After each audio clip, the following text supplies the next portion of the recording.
I kind of read the character and it was very, I definitely read it as parts of my own life.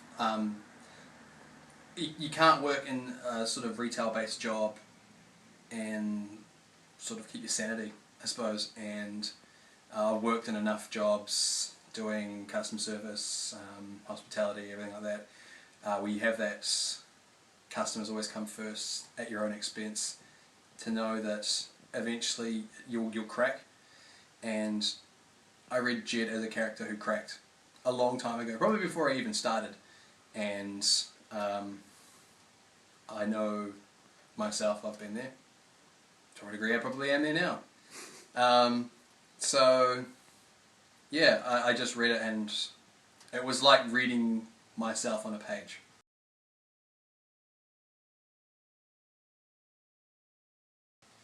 I am a massive comic book fan, and as far as the absolute insanity of Jed goes, he's kind of like Deadpool without a mask, possibly without powers, possibly with powers, we don't actually know, because we've left that a bit up to your imagination. But someone who goes off to their own little world and sees the world very differently than everyone else, and we don't know if we're better or not for that.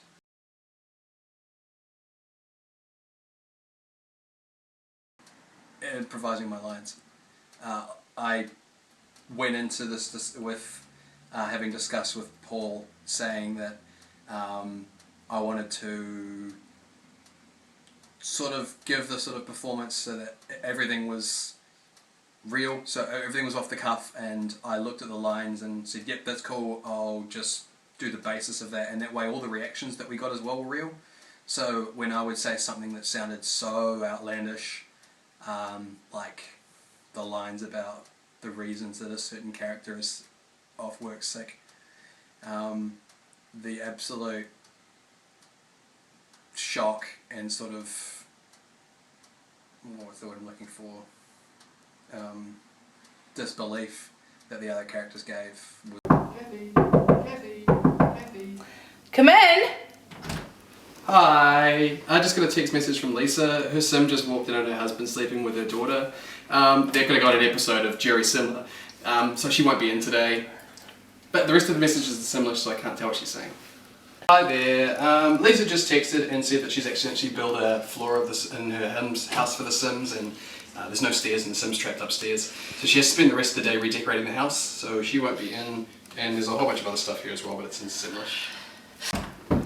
Hi, I just got a text message from Lisa. She won't be coming in today. Her sim built a fence around herself and there's no gate, so she's trapped. There's a whole bunch of other crap here as well, but it's in Simlish, so I can't read it.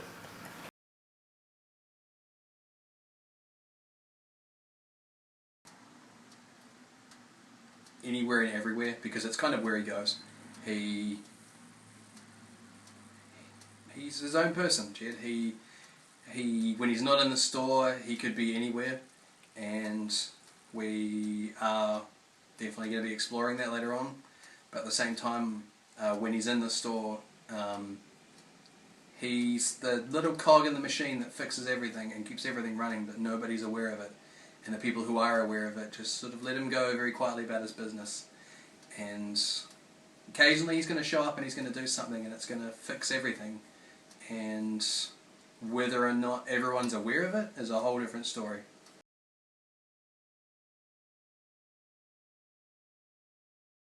Because you'll watch it and you would have been in one of these situations either as a customer or as a worker, and you'll understand. And because why not?